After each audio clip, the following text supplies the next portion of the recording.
All right, good morning. Welcome back here to Trader Minute. Great to have you aboard.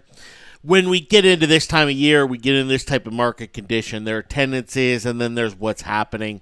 And, while, yes, tendencies exist, and, we talked a little bit about those this morning, what is actually happening is what we have to go off of. And, we are seeing something very interesting here this morning. And, talked about this morning whether or not we would see higher lows come in or, whether we see, hey, this is the start of the next leg lower. And we talked about how these gap downs, the tendency is for them to get bought up and then fade later. That's what we have seen go on, and we're seeing the buy up happen, and it's happening on volume.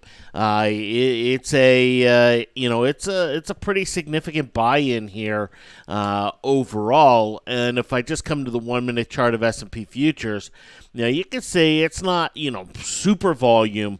But, every minute over 5,000, there's some significant volume. It's not too hot, not too cold. It's significantly greater than it was on Monday with this buy-in. Now, could it get sold off into the end of the day and something change? Absolutely. But as things sit right now, we are seeing some very interesting bullish engulfing action going on out there. Now, what is a bullish engulfing? Well, a bullish engulfing is the candle. So let's just take something like Boeing here for kicks and giggles. And a bullish engulfing is something where the day's candle totally consumes the prior day's candle. Okay. Where would there be a great example? Let's see here in Boeing if we have a really good example of that coming into play. They're not super common, right? They're not something where you can look at and go, oh, every day there's one. But here's one right here. It's not huge. These don't have to be big, but this is one where the stock gapped down that day, broke the low of the prior day, and then closed above the high of the prior day. So basically engulfed, or the prior day's action is completely inside that candle. If we have a candle that looks like this, just kind of a doji candle, right? And then the next day it gaps on down, right? It could fall a little, but overall just rallies on back and closes above the high from the prior day, right? It completely consumes this candle. This is referred to as a bullish engulfing. And these are generally very bullish, right? They're called bullish engulfings because they generally have bullish implications going forward. Now, it's about 67 to 68% of the time, depending on the stock, depending on the market, where, the follow-through is to the upside. So pretty good odds compared to other candlestick patterns. What's more common, though, than a bullish engulfing is what is referred to as a piercing line. So what would that be? Here we have an engulfing right here. Okay, just completely consumes the prior candle. Next day gaps down, but overall trend higher. A piercing line is something like this right back here, where essentially we get the same type of action, only instead of consuming the prior day's candle, it only consumes 50% of the prior day's candle. Piercing lines aren't as accurate, but it's a very similar principle. And today we have both of these actions starting to come in. And again, it's early. We're only 35, 45 minutes in, but it is a very common theme throughout the market out there this morning. Now, what does this mean from a trade standpoint, from a trade perspective? Well, this is something based on a daily chart. Okay, so it's not something where you go and buy into it right now and go, oh, well, I expect it to hold because that's what it is right here, right now.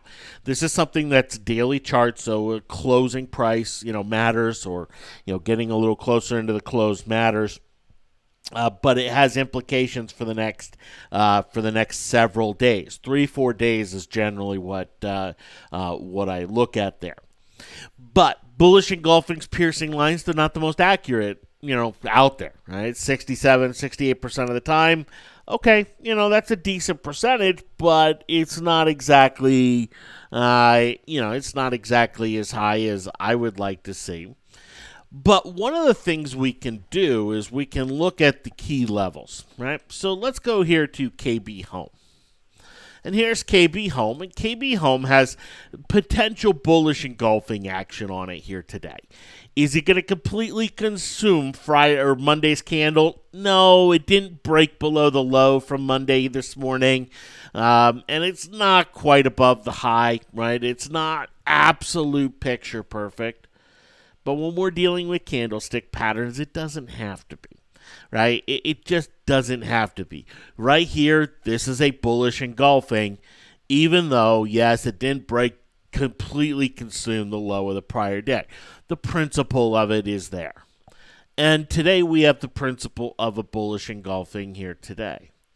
Now, what do I mean by levels? Well, bullish engulfings that happen at key levels, they tend to be more significant because you're seeing a change in action on that key level. For instance, here with KB Home, if I click on annotate and I put a Fibonacci retracement on the post-earnings rally, you can see that this reversal is coming off of the lower Bollinger Band, the normal retracement, or excuse me, the lower retracement band, the normal retracement level that we would expect to hold if the bulls are going to be in control. Yes, every rally gets sold into to some degree. This one here has been sold into, and this is the level we would expect some bounce to come in off of, right? Now, if we come and we put something like Bollinger Bands on this, we're going to see also a level coming in that is that has a tendency here to it. Here's the Bollinger Band. There we go. And the lower band, when the bands are contracting, the lower band to upper band tend to act as support and resistance. And you can see these bands are contracting, and they're contracting pretty rapidly here. And you can see it coming off that lower band support. So we have a bullish engulfing setting up coming off of that lower band. Now, again, I can't repeat it enough. This is closing action, and we're only 45 minutes into the market. So I want to see it hold, right? If the market gets sold into here later in the day, which could easily happen, it could change a lot of these pictures. But if they hold up, these are some very nice levels to trade off of. And where's the trade? Well, you buy it, and you basically today's open price is the stopping point. If today's open price gets broken, it erases this pattern. A lot of times, though, we will see after a bullish engulfing a gap down the next day. That's not uncommon to see. And in fact, you can go see a lot of history of that, where you get a bullish, you get a bullish engulfing, and then if it gaps up the next day, it kind of sells off for the next kind of day or two. And if it gaps down the next day, it generally gets bought up for the next day or two. It tends to be a common tendency, but overall, setting up there for KB Home. Now, there's some other stocks that are, setting up here with it.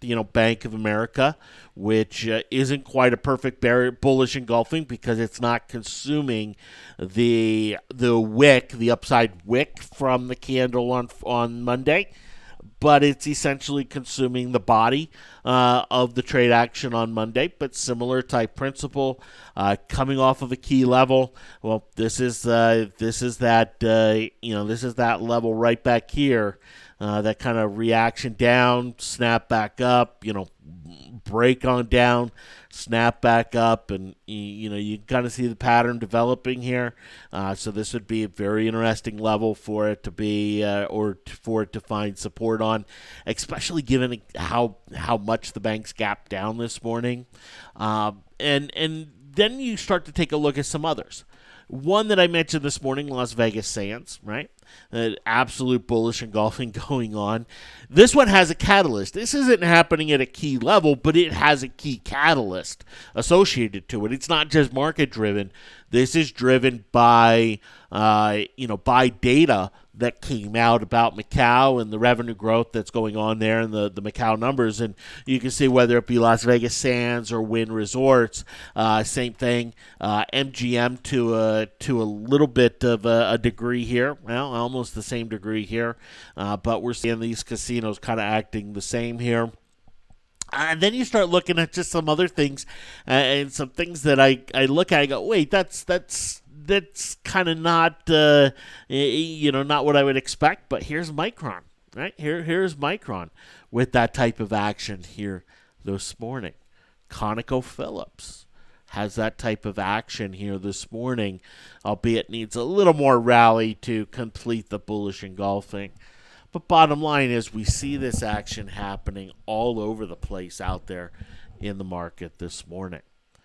Now, the market is volatile enough. The market is having enough movement in it overall that, again, these formations, they're not final. They're not concluded here today. And it's not even one where I say, well, you know what, if Vegas Sands ends with this bullish engulfing, I'm definitely going and buying it, right? Because there is a tendency for them to kind of gap down the next day and be buyable after that. Given the option environment as well, we're still talking about very expensive options, though we did not see a real spike in option values here on the open. They're not horrid. They're very high, but they're not, at some of the levels they have been. They're actually, tradable in a perfect situation, I guess, here with them. So we see this happening, all over the place. It is something where, from Caterpillar to Boeing to Deere, you name it, it's happening. A couple places where it's not. Healthcare. Which is not participated in the rally here this morning. If you look at the XLV, you can see it gapped on down. It did not rally up, and it sold off even as the market itself was rallying, which you don't see very often. It got a little snapback, but that's getting sold into here. This is an area where hedge funds are a little more heavily exposed. Here in the healthcare REIT, and it's one where, rightfully so, the fundamentals suggest so, but it's also one where hedge funds getting redemptions, some forced selling action to begin this year with those redemptions would not be a huge surprise. You look at what's moving here, what's actually moving higher today.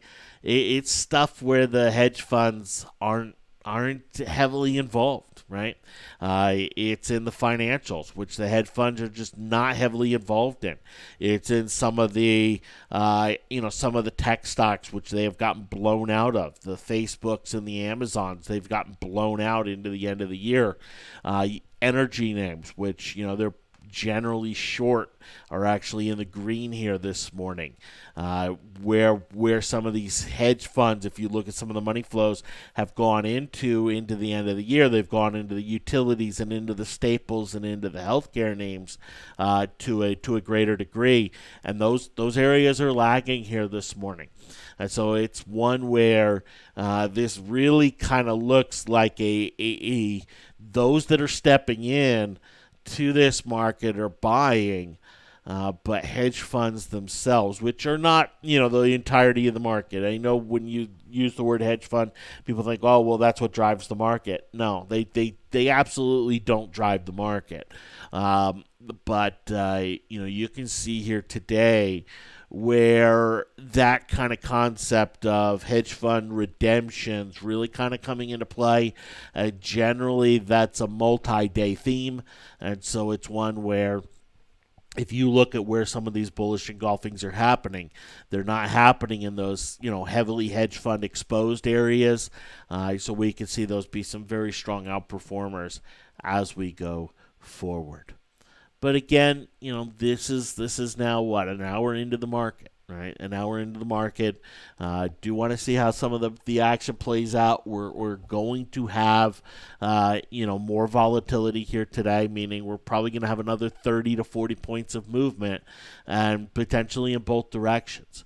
One of the things from a bullish standpoint is, if you sit there and look at a Caterpillar and the price action on it today, bouncing off the 7-day moving average, and you go, well, wait a minute, if I don't get in right now, is it going to be too far gone? Is it going to be up too big for me to be able to take advantage of?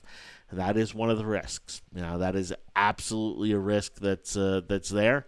And so you could go jump in right now and take that risk and use today's open price as a stopping point. But again, do options justify that risk, at least for me? Not quite. I mean, we're still talking about some very expensive options, and rightfully so. They deserve to be expensive with with what's going on. But still a little too hefty in the expense, in the evaluation department there for me. But overall, you can see how most of my board is half of my board is turning green here. You'll notice the stocks that are doing it: the U.S. Steels, the Halliburtons, the Microns. These are names that the hedge funds have been blown out of already. These are not names where the hedge funds are involved in heavily. The Amazons of the world, they're not involved in KB Home. They're not involved heavily in Bank of America, General Electric, AT&T, heck, not even in Facebook. They've been blown out of there. So it's it's very much one where those names that hedge funds are not involved with to a heavy degree are definitely outperforming. We're also seeing a huge move in the EWZ here today in the Brazilian ETF. And this is breakout move. This is breakout type of action. We've seen this come into the EWZ in the past, and it almost always has follow through on this type of action. And it is one where we talked several months ago about the bullish nature of the EWZ, the Brazilian ETF. But think about what the S&P has done during November and December. Look at what the EWZ has done. The EWZ has outperformed to an absolute monster degree.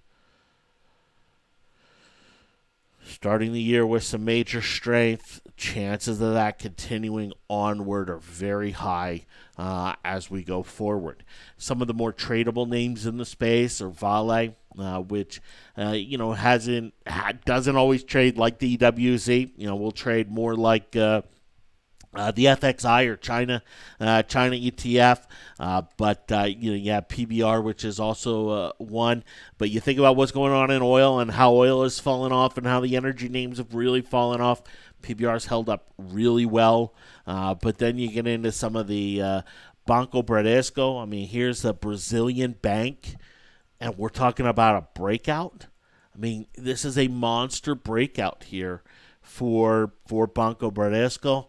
And for this name, and to see some continued money really flow into Brazil. And this is the weekly chart on Banco Bradesco. And one of the reasons I pull this up is because weekly charts out there are ugly. They're ugly. They're terrible in terms of some of the key levels that most stocks sit at. But here's Banco Bradesco with a huge volume uptick right here in October. Nice consolidation. Nice breakout action happening here, and in a very, very positive or very, very bullish way. This one's a little tough to trade for the challenge. With the option spreads, you can see what the spreads look like. The implied volatility is elevated on it, but it's not horrible. It's not like some other things out there, but it is one where just the spread kind of makes BBD a little more unplayable for me, unless I want to go do something a lot longer term. And that doesn't look too terrible, but it's not in a what I would call a super ideal position here just yet. All right. So anyway, those are some of the things going on this morning. My take on a little bit of what's happening out there this morning, and we see some of these bullish engulfings hold up. You'll see me go out and ultimately play these, whether it be at the later on in the day today, or on the open tomorrow on a potential small gap down. I'm not sure yet. But we'll have an eye on these, or be keeping an eye on these. I've talked about U.S. Steel. We talked about it last week. This one is very intriguing to me. But man, this implied volatility is just insane. For the $18 call, it's $1.20 essentially. I need a $2 move to double my money based on the delta. And, that's assuming that, everything goes right. But, to move up here to 20.5, that's not exactly a huge move for U.S. Steel. So, it's priced correctly based on how the stock has moved. But, man, it's pretty darn expensive. But it's also one that, I think it could take advantage of if it's able to hold up, throughout the day here today. And more importantly to me, how does it hold up? How do some of these names hold up when we get that 20 to 30 point sell off at some point throughout the day, that we've pretty much seen every day come into the market. But anyway, those are some of the engulfings. That's some of the significance here to them, and the ways that I'm looking to play, as well as some of the breakout action that we are seeing in Brazil. Thanks for hopping on. We'll talk to you later. Take care.